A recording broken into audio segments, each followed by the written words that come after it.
Assalamualaikum warahmatullahi wabarakatuh. Hai anak-anak yang cerdas. Selamat datang di channel YouTube Pak Ridwan. Apa kabar anak-anak yang cerdas hari ini? Pak Ridwan berharap mudah-mudahan kalian semua tetap dalam keadaan sehat dan tentunya selalu semangat belajar bersama Pak Ridwan. Nah, pada hari ini atau pada video pembelajaran kali ini kita akan bersama-sama mempelajari tema 6, panas dan perpindahannya, pada subtema 1, suhu dan kalor, dan pada pembelajaran ketiga. Nah, anak-anak yang cerdas, jangan lupa berdoa dulu ya, supaya pembelajaran kita hari ini dilancarkan oleh Allah Subhanahu wa Ta'ala dan kalian semua diberikan kemudahan dalam memahami pelajaran pada hari ini. Mari anak-anak yang cerdas, kita belajar dengan penuh semangat. Tahukah kamu bahwa matahari adalah sumber energi yang tidak pernah habis dan diperlukan oleh seluruh makhluk hidup yang ada di bumi, termasuk masyarakat Indonesia? Manusia dan lingkungan sekitar memerlukan sumber energi panas untuk kelangsungan hidupnya. Untuk memenuhi kebutuhan hidupnya, manusia harus berhubungan dengan lingkungannya. Lalu, bagaimana manusia berhubungan dengan lingkungan alamnya? Nah, anak-anak yang cerdas, untuk mengetahuinya, mari kita lanjutkan pembelajaran kita. Manusia dengan lingkungan alam. Semua makhluk hidup yang ada di bumi melakukan hubungan dengan sesama makhluk hidup maupun dengan lingkungannya. Lingkungan alam terdiri atas benda mati dan makhluk hidup. Lingkungan alam merupakan sumber penghidupan bagi makhluk hidup karena alam menyediakan semua kebutuhan makhluk hidup. Benda mati dan makhluk hidup saling memengaruhi antara satu dengan yang lainnya. Bahkan antara keduanya saling berkaitan. Salah satu bentuk hubungan antara benda mati dan makhluk hidup adalah jenis tanah, suhu, dan curah hujan di suatu tempat dapat memengaruhi jenis tanaman yang tumbuh dan hewan yang berkembang di daerah tersebut. Makhluk hidup juga dapat memengaruhi benda mati. Contohnya, daerah yang banyak tumbuhannya akan menyebabkan daerah tersebut menjadi lebih sejuk. Daerah yang masih banyak tumbuhannya cenderung memiliki air tanah yang baik dan berlimpah. Hal ini terjadi karena tanaman membantu tanah untuk menahan air dan menyimpannya di dalam tanah dengan baik. Lalu bagaimana dengan manusia? Hubungan antar manusia dan lingkungan alam dapat dikelompokkan menjadi dua. Yang pertama, hubungan yang membuat manusia harus dapat menyesuaikan diri dengan alam. Kemudian yang kedua adalah hubungan yang membuat manusia dapat memanfaatkan alam sekitarnya. Contoh hubungan manusia yang menyesuaikan diri dengan alam yaitu para petani harus menyesuaikan waktu tanam dengan musim hujan agar tanamannya dapat tumbuh dengan baik. Kemudian, para nelayan memilih waktu untuk berlayar menyesuaikan dengan keadaan cuaca agar terhindar dari bencana dan memperoleh tangkapan ikan yang banyak. Sedangkan contoh hubungan manusia yang memanfaatkan alam dengan menggunakan ilmu pengetahuan dan teknologi yaitu manusia mencoba membuat hujan buatan untuk menanggulangi akibat kemarau panjang yang menyebabkan menurunnya hasil pertanian.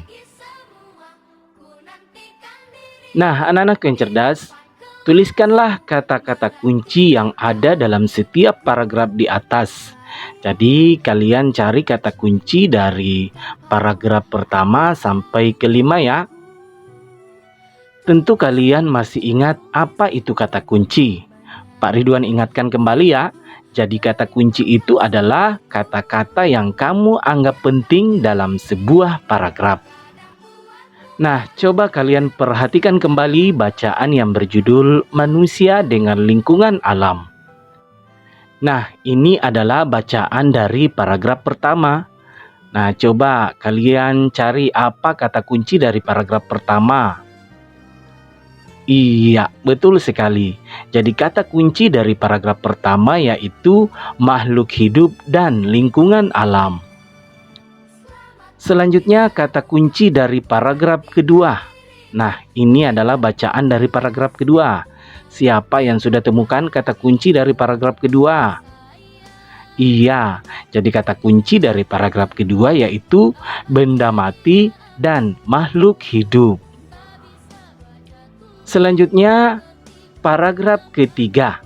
Nah, kata kunci dari paragraf ketiga yaitu makhluk hidup dan benda mati. Nah, ini adalah bacaan dari paragraf keempat. Nah, kata kunci dari paragraf keempat yaitu menyesuaikan diri dan memanfaatkan alam. Nah, selanjutnya ini adalah bacaan dari paragraf kelima. Nah, siapa yang tahu kata kunci dari paragraf kelima? Iya, betul sekali. Jadi kata kunci dari paragraf kelima yaitu ilmu pengetahuan dan teknologi. Nah, anak-anak yang cerdas, selanjutnya kalian jawab beberapa pertanyaan berikut ini ya. Pertanyaan yang pertama, apa yang dimaksud dengan lingkungan alam? Iya, tepat sekali. Lingkungan alam yaitu lingkungan yang terdiri atas benda mati dan makhluk hidup yang saling berinteraksi. Selanjutnya, pertanyaan yang kedua, apa sajakah interaksi yang terjadi dalam lingkungan alam? Iya, betul sekali. Interaksi yang terjadi dalam lingkungan alam diantaranya interaksi antar benda mati dengan makhluk hidup dan interaksi antar makhluk hidup dengan makhluk hidup lainnya. Pertanyaan yang ketiga, jelaskanlah salah satu contoh bentuk interaksi dalam lingkungan yang terdiri atas lingkungan makhluk hidup dan benda mati. Nah, anak-anak yang cerdas, ini adalah contohnya ya. Daerah yang banyak tumbuhannya akan membuat suhu udara menjadi lebih sejuk. Selanjutnya, pertanyaan yang keempat, jelaskanlah interaksi yang terjadi antara manusia dengan lingkungan alam. Nah, interaksi yang terjadi antara manusia dengan lingkungan alam dikelompokkan menjadi dua ya, yaitu menyesuaikan diri dengan alam dan memanfaatkan alam. Pertanyaan yang kelima, berikanlah contoh bentuk interaksi antar manusia dengan lingkungan alam yang kamu ketahui.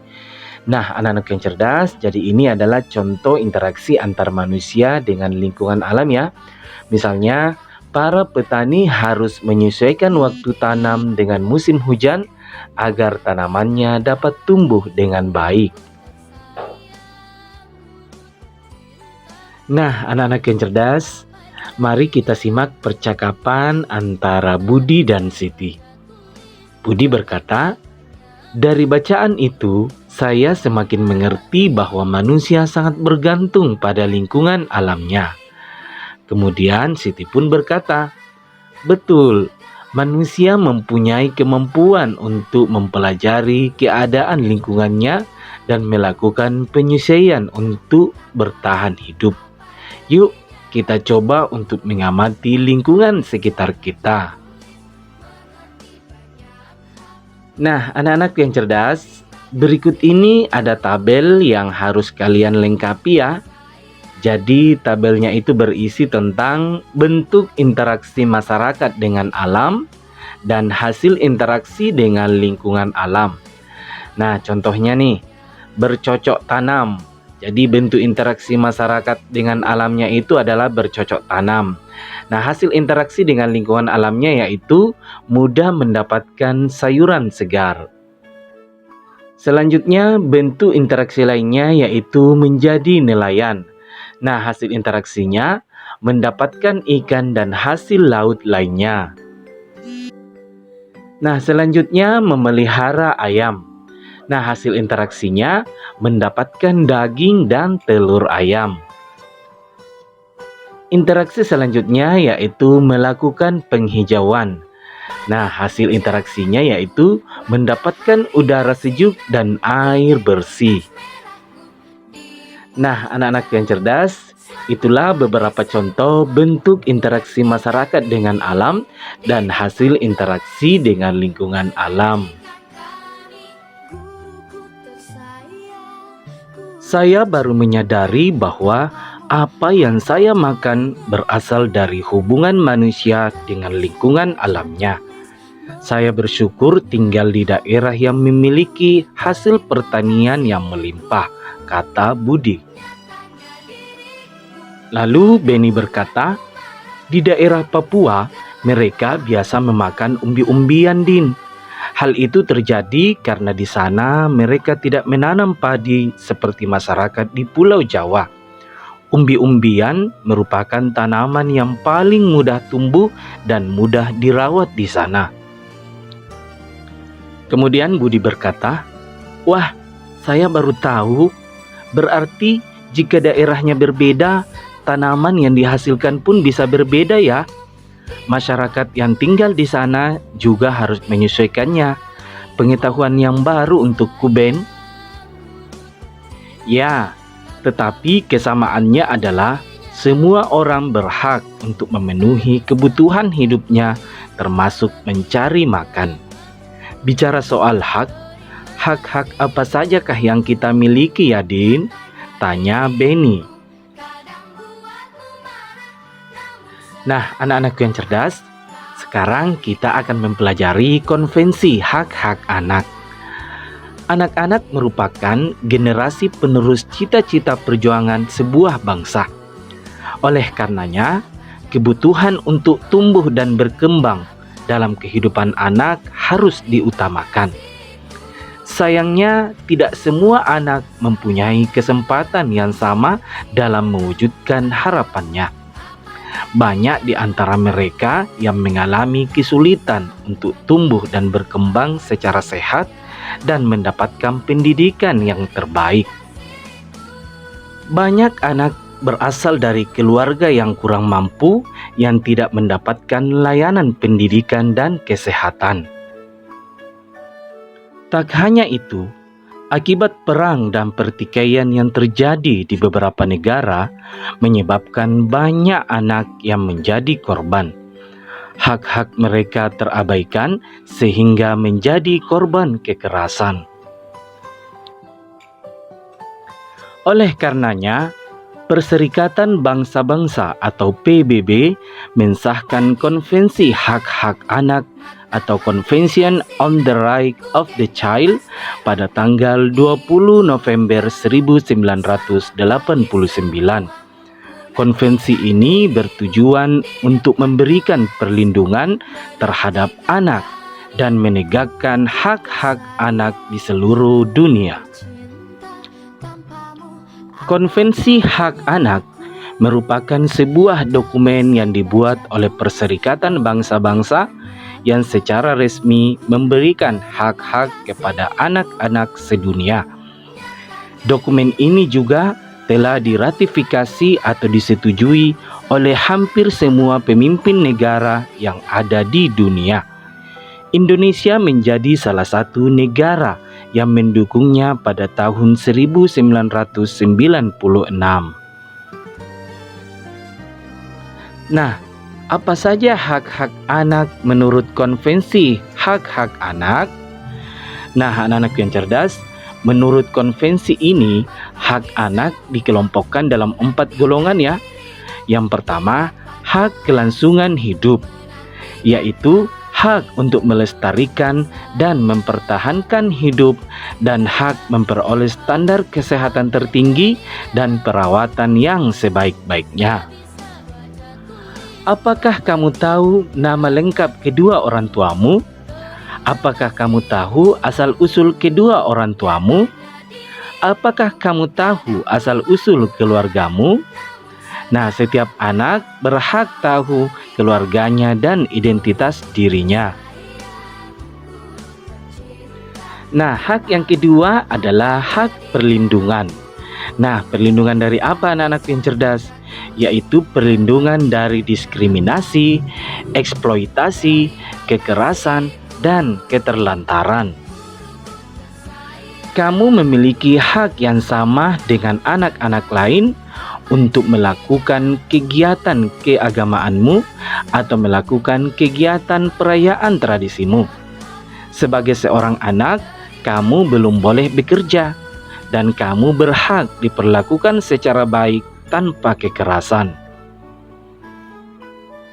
Hak yang ketiga yaitu hak tumbuh kembang, yaitu hak memperoleh pendidikan dan hak mencapai standar hidup yang layak bagi perkembangan fisik, mental, spiritual, moral, dan sosial.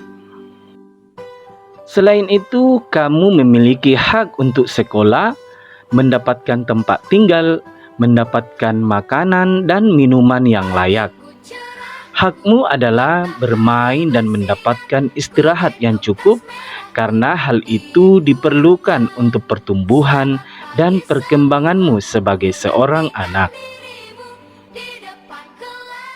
Selanjutnya, hak yang keempat yaitu hak berpartisipasi, yaitu hak untuk menyatakan pendapat dalam segala hal yang memengaruhi anak. Kamu mempunyai hak untuk mendapatkan informasi yang sesuai dengan usiamu. Kamu juga berhak untuk memberikan pendapat jika itu berhubungan dengan kehidupanmu sebagai seorang anak. Nah, anak-anak yang cerdas, itulah 4 golongan hak anak berdasarkan Konvensi Hak-Hak Anak. Hak-hak seorang siswa. Nah, anak-anak yang cerdas, berikut ini adalah hak-hak seorang siswa berdasarkan Peraturan Pemerintah Nomor 28 Tahun 1990. Nah, kira-kira apa saja yang menjadi hak-hak kalian sebagai seorang siswa ya? Nah, yang pertama, mendapatkan perlakuan sesuai dengan bakat, minat, dan kemampuannya. Yang kedua, memperoleh pendidikan agama sesuai dengan agama yang dianutnya. Kemudian hak yang ketiga, mengikuti program pendidikan yang bersangkutan atas dasar pendidikan berkelanjutan, baik untuk pengembangan kemampuan diri maupun untuk memperoleh pengakuan tingkat pendidikan tertentu yang telah dibakukan. Kemudian yang keempat, mendapat bantuan fasilitas belajar, beasiswa, atau bantuan lain sesuai dengan persyaratan yang berlaku. Selanjutnya yang kelima, pindah ke sekolah yang sejajar atau yang tingkatannya lebih tinggi sesuai dengan persyaratan penerimaan siswa pada sekolah yang hendak dimasuki. Kemudian yang keenam, memperoleh penilaian hasil belajarnya. Ketujuh, menyelesaikan program pendidikan lebih awal dari waktu yang ditentukan. Kemudian yang kedelapan, mendapat pelayanan khusus bila mana menyandang cacat. Nah, anak-anak yang cerdas, itulah 8 hak-hak kalian sebagai seorang siswa berdasarkan Peraturan Pemerintah Nomor 28 Tahun 1990. Nah, alhamdulillah ya anak-anak yang cerdas, pembelajaran kita pada hari ini yaitu pada tema 6 panas dan perpindahannya, pada subtema 1 suhu dan kalor, dan pada pembelajaran ketiga sudah selesai. Terima kasih sudah menyaksikan video pembelajaran dari Pak Ridwan. Sampai berjumpa kembali pada video-video pembelajaran selanjutnya. Wassalamualaikum warahmatullahi wabarakatuh. Baca tulis mengerti banyak hal, guru-guru